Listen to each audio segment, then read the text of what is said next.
Student, आज के topic में हम बात करेंगे लेखा समीकरण पे। लेखा समीकरण समझना क्यों ज़रूरी है? क्योंकि सोसाइटी में एक मिसकंसेप्शन है। अक्सर लोग गलत तरीके से चीज़ों को देखते हैं। जैसे अगर मैं आपको कहूँ कि एक फलां व्यक्ति है, वो अमीर है या नहीं है, आप कैसे पता करेंगे कि फलां व्यक्ति अमीर है या नहीं? तो आप शायद कहेंगे कि सर हम देखेंगे कि उसके पास कितना कैश है, कितना उसका बैंक बैलेंस है, कितनी उसके पास बिल्डिंग है, कितना उसके पास कार है, कंप्यूटर है, ज्वेलरी है। हम इस तरह की चीज़ें देखेंगे। तो चलिए मान लीजिए कोई व्यक्ति हैं जिनका नाम है अमीर चंद जी, उनके पास ये सब है जिसकी कीमत 80 लाख रुपए होती है। तो हमको लगता है चूंकि उसके पास इतना सारा पैसा है, ये 80 लाख हो सकता है, 8 करोड़ हो सकता है, चूंकि उनके पास इतना सब कुछ है तो वो एक अमीर व्यक्ति हैं। लेकिन हमने यहाँ ध्यान नहीं दिया कि ये सब उन्होंने कहाँ से खरीदा। जैसे बिल्डिंग उन्होंने कहाँ से खरीदी, कार कहाँ से खरीदी। हो सकता है इन्होंने खुद ने उधार ले रखा हो सकता है इन्होंने खुद ने उधार ले रखा हो, यानी इनके ऊपर एक बैंक लोन चल रहा है जो 25 लाख का है। इनके ऊपर लोग पैसा मांगते हैं जो करीबन 20 लाख रुपया है। तो मैं ये कहना चाहता हूँ कि इस 80 लाख में से 45 लाख रुपए तो बाहर का है। इस 80 लाख में से 45 लाख तो बाहर का है और इनका खुद का केवल और केवल 35 लाख रुपए है। तो कोई व्यापारी या कोई व्यक्ति अमीर है या नहीं, वो उसकी असेट से पता नहीं चलता। जनरली हम पहली नज़र में उसकी असेट देख पाते हैं, उसकी लायबिलिटीज़ हम नहीं देख पाते। तो हमें असेट देख के लग सकता है कोई व्यक्ति अमीर है या नहीं है। मैं फिर कह रहा हूँ, किसी व्यक्ति की वास्तविक अमीरी का पता असेट से नहीं पता चलता, उसकी कैपिटल से पता लगता है।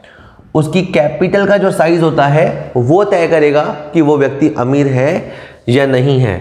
अभी के समीकरण में अगर आपने बाय द वे देखा तो क्या देखा कि ये जो संपत्तियाँ थी असेट, उसका जो टोटल है वो L और C के बराबर है। यहाँ A से तात्पर्य है असेट, L से तात्पर्य है लायबिलिटीज़ और C से तात्पर्य है कैपिटल।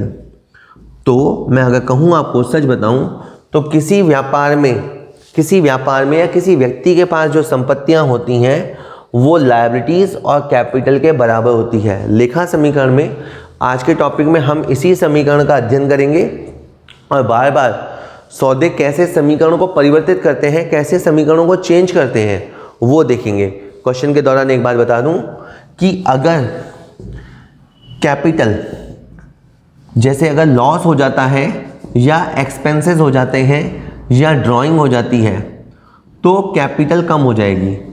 अगर व्यापार में कोई हानि होती है, अगर व्यापार में कोई पैसा खर्च होता है या व्यापारी व्यापार से ड्राइंग कर लेगा तो कैपिटल कम हो जाएगी। और अगर आपको प्रॉफिट होता है या इनकम होती है तो आपका कैपिटल प्लस होगा। ठीक है, अकाउंटेंसी प्रैक्टिस का मैटर है। आप 2 क्वेश्चन आज के वीडियो में देखिए, और भी क्वेश्चन कराऊंगा मैं। आप जैसे जैसे इनको देखेंगे आपको डेफिनेट समझ में आएगा। चलिए देखेंगे। अब थ्योरी समझने के बाद अब हम लेखा समीकरण होता कैसे उसको देखते हैं। पहला क्वेश्चन, निम्नलिखित व्यवहारों से लेखांकन समीकरण दिखाइए। नकद से व्यापार शुरू किया। तो किसने शुरू किया? व्यापारी ने शुरू किया। व्यापार शुरू करने के लिए क्या करना पड़ता है? व्यापार में कैश लगाना पड़ता है। तो व्यापारी ने कैश लगाया। ये शॉप है, इसने शॉप के अंदर पैसा लगाया। तो एक तो कैश के कॉलम में एंट्री होगी और जो पैसा हम लगाते हैं, हम यानी ओनर लगाता है, उसे कैपिटल के नाम से डिनोट करते हैं। तो कैपिटल का फिगर मैंने कॉर्नर पे लिखा। ओके बेटा, चलिए इसके बाद सेकंड पॉइंट में लिखा है उधार माल क्रय किया। हमने उधार माल खरीदा तो हमारे पास माल आएगा। तो एक तो आप स्टॉक में एंट्री करो, स्टॉक के कॉलम में एंट्री करो कि माल आएगा। ठीक है, और हमने उधार खरीदा तो हमारे लिए दायित्व बन गया, लायबिलिटी बन गया। तो यहाँ पे बेटा आएगा क्रेडिटर्स। हमारे ऊपर एक लायबिलिटी बनेगी और इसे क्रेडिटर्स के नाम से कहेंगे। अब 2 ओवर के बाद, 2 सौदों के बाद आपको नया समीकरण हासिल करना है और ये आपका बेटा नया समीकरण रहा। ठीक है सर। चलिए तीसरे पॉइंट पे बात करते हैं। नकद माल क्रय किया, हमने फिर से माल खरीदा, फिर से हमारे पास स्टॉक आएगा। हमने माल खरीदा, स्टॉक प्लस, अब के बाद हमने नकद खरीदा तो हमारा कैश गया, तो आपको कैश में से माइनस करना है। तो कैश में से माइनस करना है, स्टॉक के अंदर प्लस करना है। जो कॉलम्स में परिवर्तन नहीं है उनको सेम का सेम कॉपी पेस्ट करना है। लेखा समीकरण में क्या होता है बेटा, हर सौदे का प्रभाव होता है, उस सौदे के प्रभाव को हम दर्ज करते हैं। जैसे उधार माल बेचा, लागत मूल्य 24,000, विक्रय मूल्य 30,000। अब हमने माल बेचा तो हमारा माल गया, तो स्टॉक में से अपने को माइनस करना है। और हमने 6,000 कमा लिया तो वो 6,000 कैपिटल में जुड़ेगा। लाभ जो होता है वो व्यापारी को मिलता है और ये जो कॉलम होता है ये व्यापारी वाला कॉलम होता है, तो उसके अंदर 6,000 जुड़ेगा। और यहाँ पे हमने माल उधार बेचा, यानी ये पैसा हमें भविष्य में वसूल होगा। भविष्य में वसूल होगा उसे कहेंगे डेटर्स, हिंदी में बोलते हैं देनदार। डेटर्स से हमें पैसा वसूल होगा। ठीक है, भले ही आपका मीडियम हिंदी हो, आपको थोड़ा बहुत काम तो इंग्लिश में लिखना ही पड़ेगा और आपको इंग्लिश टर्मिनोलॉजी का प्रयोग करना पड़ेगा, अंग्रेजी शब्दावली का प्रयोग करना पड़ेगा। स्टॉक चला गया, ठीक है, और बहुत आसानी होता है अकाउंट समझना, बस आपको थोड़ा सा ट्रिक समझ में आ जाए और थोड़ा सा आप प्रैक्टिस करें तो। चलिए अगला सवाल देखते हैं। देनदारों से प्राप्त किए 30,000, अब हमें डेटर से 30,000 रुपये मिले तो हमारे पास कैश आया और डेटर्स में 30,000 जमा हो गए। हम 30,000 ही मांगते थे, 30 ही हमें मिल गए, तो अब ये बचा शून्य, जिसे अपन नील कह सकते हैं। और ये कॉलम स्टॉक सेम का सेम और ये कैश 1,50,000। आप इधर आ जाइए तो ये 28,000 और 146,000। चलिए अगला सौदा देखते हैं। अगले सौदे में लिखा है बेटा नकद माल बेचा, फिर से माल बेचा इन्होंने, लागत मूल्य 6,000, विक्रय मूल्य 8,000।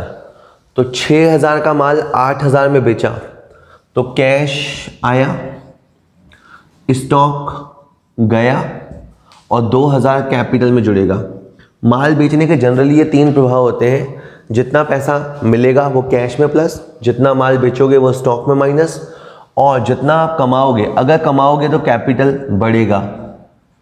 ठीक है, तो इस तरह से चीज़ें होती हैं। चलिए ठीक है, 158, ये 18,000 और ये शून्य। चलिए नेक्स्ट बात कर लेते हैं। नेक्स्ट पॉइंट सेज निजी व्यय हेतु आहरण किया। ड्राइंग किया, किसने किया? व्यापार के स्वामी ने आहरण किया। आहरण किया मतलब पैसे निकाल लिए, तो व्यापार में से कैश गया। पूंजी में तो वो पैसे लगाता है और जो ड्राइंग होती है तो वो पैसे निकालता है। तो व्यापार में से कैश गया और इतना पैसा उसकी कैपिटल में से कम कर देंगे। ठीक है, जितनी भी ड्राइंग होगी, जितना भी आहरण होगा वो उसकी कैपिटल में से घटा दिया जाएगा। प्लस माइनस करने का बात ध्यान रखना, बीच बीच में आप दोनों तरफ देखते रहना कि आपका समीकरण बराबर चल रहा है या नहीं। जैसे अभी समीकरण हो रहा है 1,72,600 दोनों तरफ, और इधर भी हो रहा है 1,72,600, तो left hand side right hand side बराबर चलना चाहिए। नेक्स्ट इज मजदूरी चुकाई। मजदूरी जो चुकाओगे तो पैसा जाएगा, तो आपका 600 गया, आप माइनस लिखो या ज़्यादा बेटर है कि ब्रैकेट में लिखो, आपका पैसा गया, मजदूरी चुकाई, और ये पैसा आपका खर्च हो गया। जो पैसा खर्च हो जाएगा, जो पैसा वापस नहीं आएगा, उसे आप कैपिटल में से लेस करोगे। तो जितना पैसा आपका खर्च हो गया वो कैपिटल में से लेस होगा। अब आपका कैपिटल 144,000 बच गया है, आपके ऊपर क्रेडिटर 28,000 के बकाया है, ये 154,000, ठीक है, 18,000 रुपये और ये नील। ठीक है सर। चलिए नेक्स्ट, पूंजी पर ब्याज दिया, ये बहुत ही टफ एडजस्टमेंट है। पूंजी पर ब्याज दिया, अब देखो ये है व्यापारी और ये है व्यापार, इसने पूंजी लगाई, मान लीजिए इस व्यक्ति का नाम है रवि, रवि जो कि स्वामी है, इसने पूंजी लगाई और अब ये व्यक्ति चाहता है ब्याज, यानी ये व्यक्ति चाहता है कि मैंने जो 1,40,000 रुपये लगाए हैं मुझे उसका ब्याज चाहिए। तो अगर इसके पॉइंट ऑफ व्यू से देखोगे तो इनकम है, अगर रवि के व्यक्तिगत नज़रिए से देखोगे तो ये इनकम है कि वो ब्याज कमाएगा, लेकिन व्यापार के नज़रिए से ये एक्सपेंस है, खर्चा है। और इसीलिए ये इनकम एक बार तो रवि के अंदर जुड़ेगी और एक बार ये खर्चा रवि में से लेस होगा कि सर क्या, ये जो पूंजी पर ब्याज है ये इनकम है रवि के लिए, रवि यानी स्वामी के लिए, तो एक बार तो उसके अंदर जुड़ेगा और चूंकि ये खर्चा भी है तो इसलिए कैपिटल में लेस होगा। यानी ये जो एडजस्टमेंट अभी हमने सुना, 9th adjustment, interest on capital, ये इंटरेस्ट ऑन कैपिटल 700 इसी के अंदर प्लस होगा और 700 यहीं से माइनस होगा। तो कभी आपसे किसी कंपटीशन एग्जाम में पूछ ले कि ऐसा कोई एडजस्टमेंट बताओ जो पूंजी को बढ़ाता भी हो और उसी समय घटाता भी हो, तो आपको ये एडजस्टमेंट याद रखना है। समझ में तो आपको धीरे धीरे आ जाएगा। तो ये एडजस्टमेंट कैपिटल को बढ़ाता भी है और कम भी करता है, ठीक है। इसके बाद इन्होंने फर्नीचर खरीदा, फर्नीचर खरीदने में आपका कैश गया, फर्नीचर खरीदने में आपका कैश गया, या तो माइनस साइन यूज़ करना या ब्रैकेट साइन यूज़ करना, दोनों यूज़ नहीं करने। फर्नीचर खरीदा तो आपका कैश गया और यहाँ पास में एक फर्नीचर का कॉलम आ जाएगा, उसके अंदर 1000 रुपये की एंट्री आ जाएगी। इसमें जो सबसे ज़्यादा समय लगता है वो ये है कि बार बार आपको समीकरण ड्रॉ करनी पड़ती है, लेकिन करनी है। हर सौदे के बाद एक नई समीकरण बनेगी बेटा, आपने वो समीकरण ड्रॉ करनी है। ओके, चलिए एक आखिरी सौदा आ रहा है, उसे भी देख लेते हैं। लेनदारों को भुगतान किया 20,000, फाइनली हमने क्रेडिटर्स का पेमेंट किया तो हमारा कैश जाएगा, ठीक है, हमारा कैश जाएगा और क्रेडिटर में से भी उतना लेस हो जाएगा। वैसे क्रेडिटर से हमने माल खरीदा था 28,000 का, अभी हमने उनको भुगतान किया है 20,000 का, तो अभी भी 8,000 बाकी है, अभी भी 8,000 बाकी है। तो आपका जो इधर मैं बीच में थोड़े से ब्रेक कर देता हूँ इधर, ठीक है। आपका ये वाला जो साइड है ये तो है आपका असेट साइड, ये वाला है आपका लायबिलिटी साइड और आपका जो कॉर्नर है वो है कैपिटल। और A बराबर L+C हुआ करता है, यानी आपका जो असेट लेफ्ट हैंड साइड है इसका टोटल इस लायबिलिटीज और कैपिटल के बराबर होगा। जैसे अभी इस तरह का टोटल हो रहा है 152,000 का टोटल हो रहा है, और इधर आप देखेंगे 133 और 18 151 और नील, और इसके अलावा 1,000 और 152,000। तो left hand side right hand side दोनों तरफ 152,000 हो रहा है। मैं जल्दी से रिकैप करता हूँ। व्यापार शुरू करने पे कैपिटल आता है, माल खरीदने पे स्टॉक में प्लस होता है, और माल खरीदोगे तो वापस स्टॉक में प्लस होगा, और नकद खरीदोगे तो कैश जाएगा। माल बेचोगे तो स्टॉक माइनस होगा, जितना कमाएंगे वो कैपिटल में जुड़ेगा। डेटर से प्राप्त करने पे कैश प्राप्त होगा और डेटर जमा हो जाएंगे, माइनस हो जाएगा। माल बेचने पे आपके पास कैश आएगा। आहरण करने पर कैपिटल कम हो जाएगी। मजूरी चुकाने पे पैसा खर्च हो जाएगा, इसलिए कैश और कैपिटल दोनों में से माइनस होगा। पूंजी पर ब्याज व्यापारी को मिलता है, व्यापार उसे देता है, ये दोनों पॉइंट कैपिटल में ही प्लस माइनस होंगे। फर्नीचर बहुत आसान है, और लेनदारों का भुगतान करोगे तो कैश आपका जाएगा और साथ ही साथ आपका क्रेडिटर्स भी कम हो जाएगा। चलिए अपन एक क्वेश्चन अभी और देखेंगे। क्वेश्चन और देखते हैं। निम्न व्यवहारों के आधार पर लेखा समीकरण बनाइए, अकाउंटिंग इक्वेशन बनाइए। रोकड़ 40,000, माल 1,00,000 और फर्नीचर 60,000 से व्यापार शुरू किया। तो एक व्यापारी ने लगभग 2 लाख रुपए के साथ बिजनेस स्टार्ट किया। तो बिजनेस के पॉइंट ऑफ व्यू से देखो तो बिजनेस के अंदर कैश आया, थोड़ा सा इसे और ऊपर लिख देते हैं। बिजनेस के अंदर कैश आया 40,000 रुपये, बिजनेस के अंदर स्टॉक आया 1 लाख का और फर्नीचर आया 60,000 का, और ये सब मिलाकर 2 लाख रुपए व्यापारी ने दांव पे लगाया। जितना पैसा वो लगाता है उसे कैपिटल कहते हैं। ठीक है। दूसरा सौदा, रघुवीर से माल खरीदा और वो भी उधार। माल खरीदोगे तो आपके स्टॉक के कॉलम में एंटर होगा और साथ ही साथ आपके लिए एक दायित्व का जन्म होगा और इस तरफ की तरफ आपको लिखना पड़ेगा क्रेडिटर।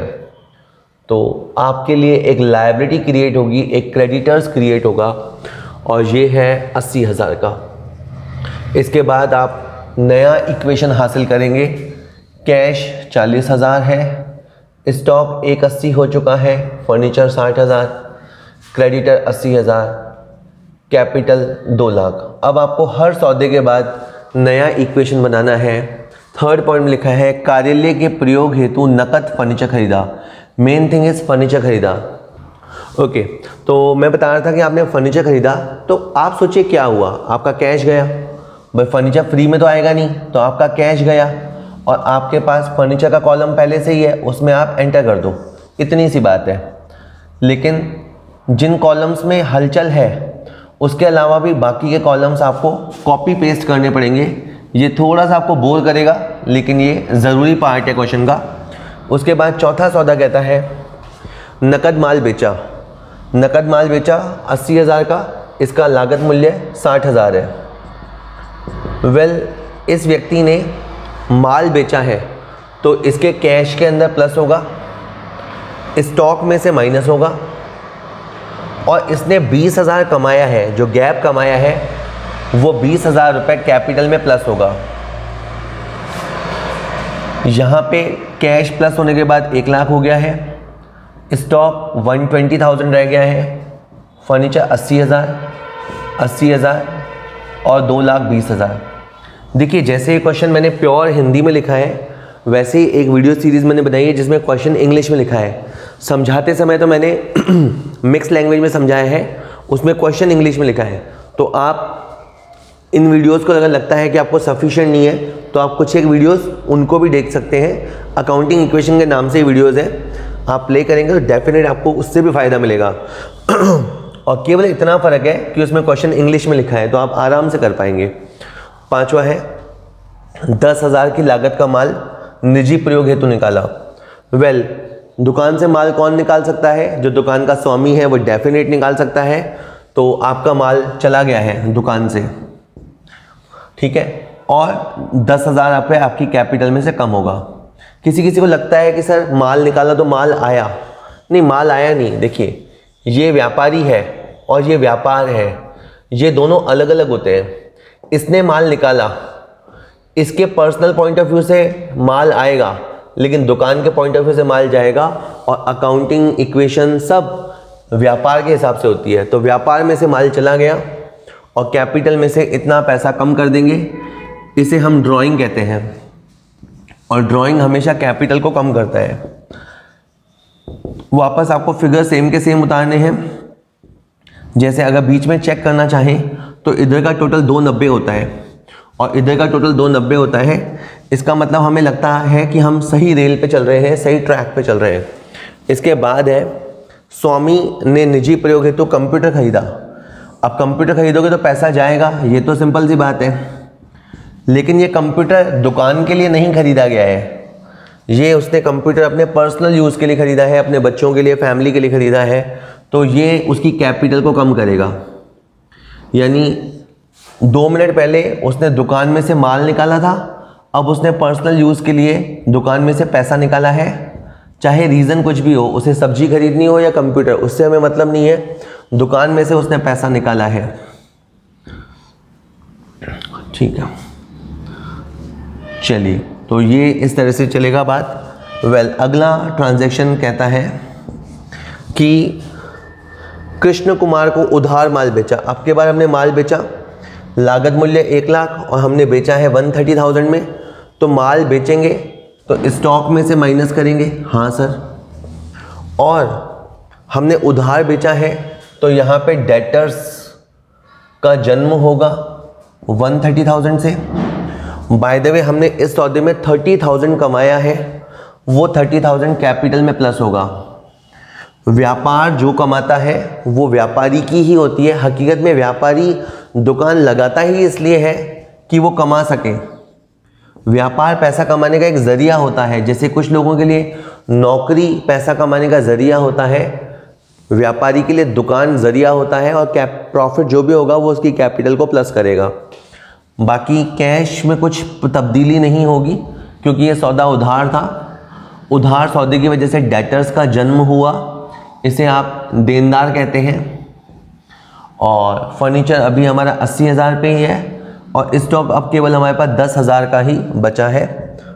इसके बाद और बात कर लेते हैं। तो लिखा है अतिरिक्त पूंजी लगाई। इस व्यक्ति ने अब के बाद पूंजी लगाई है 80,000, जैसा इसने फर्स्ट एंट्री में लगाई थी वैसे इसने और लगाया है पैसा। तो कैश के कॉलम में प्लस करेंगे और ये पैसा कैपिटल के अंदर भी प्लस करेंगे। इसने दांव पे और पैसा लगाया। जैसे व्यापार जैसे जैसे बढ़ता है तो पैसे की ज़रूरत पड़ती है, तो इसने एक्स्ट्रा पूंजी एडिशनल कैपिटल लगाई है। ठीक है, चलिए नेक्स्ट इज रघुवीर को चुकाए। अब यहाँ रघुवीर कौन है? जिससे हमने माल खरीदा था, हमने उसे पैसे चुकाए तो हमारा कैश चला गया और हमारा लायबिलिटी थोड़ा तो कम हो जाएगा। हमने पहले 80,000 का सामान खरीदा था, 60 उसको चुका दिए, अब बाकी 20,000 रह गए देने को। और यहाँ पे हमारे पास कैश अब 80,000 बचा है, स्टॉक में 10,000 यानी 90, फर्नीचर में 80 यानी 170 और 130,000 का डेटर। ये साइड आपका 3 लाख है और ये साइड आपका 3 लाख है। बीच बीच में हर 2, 3, 4 सौदों के बाद आप इसे टैली कर लिया करो। स्टेशनरी के रुपए चुकाए तो आपका कैश गया, गया के लिए ब्रैकेट साइन। ये पैसे आपके ख़त्म हो गए तो ये पैसा कैपिटल में से माइनस होगा। जितना भी खर्चा होता है वो सब आपकी कैपिटल को कम करता है। ठीक है, जितना भी खर्चा होता है कैपिटल को कम करता है। और अब आपके पास नए इक्वेशन के तौर पे 79,000, 10,000, 80,000, 1,30,000 है। अब एक आखिरी ट्रांजैक्शन है, कमीशन प्राप्त किया। कमीशन प्राप्त करेंगे तो कैश आएगा, तो आप कैश के अंदर प्लस करेंगे। और कमीशन हमारे लिए इनकम है तो ये हमारी कैपिटल में जुड़ेगा। ठीक है, तो आपका 281,400 और ये 20,000, 81,400, 10,000, 80,000, 1,30,000, 130 और 80 210, 220, 301, 3,01,400। लेफ्ट हैंड साइड का टोटल 3,01,400। ये आपका असेट साइड चल रहा है और ये आपका लायबिलिटीज़ है और ये कॉर्नर पे आपका कैपिटल कॉलम है। हमेशा A बराबर L+C सही साबित होता है और आपका ये वाला साइड इससे मैच हो गया है। ठीक है, तो आप इस क्वेश्चन को देखिएगा एक बार वापस से। मैं इसी तरह के और वीडियोस बनाता रहूँगा। अगर आपको वीडियोस ठीक लगे तो आप चैनल को सब्सक्राइब कर लीजिए, आगे भी और वीडियोस आते रहेंगे। और मैं फिर कहूँगा हिंदी के अलावा इंग्लिश में भी बहुत सारी वीडियोस बना रखे हैं और उसमें मैंने तब भी बहुत हिंदी में ही बात की है, तो आपको आराम से समझ में आएगा। तो फर्दर प्रैक्टिस के लिए आप वहाँ पे भी देख सकते हैं। Okay, thank you.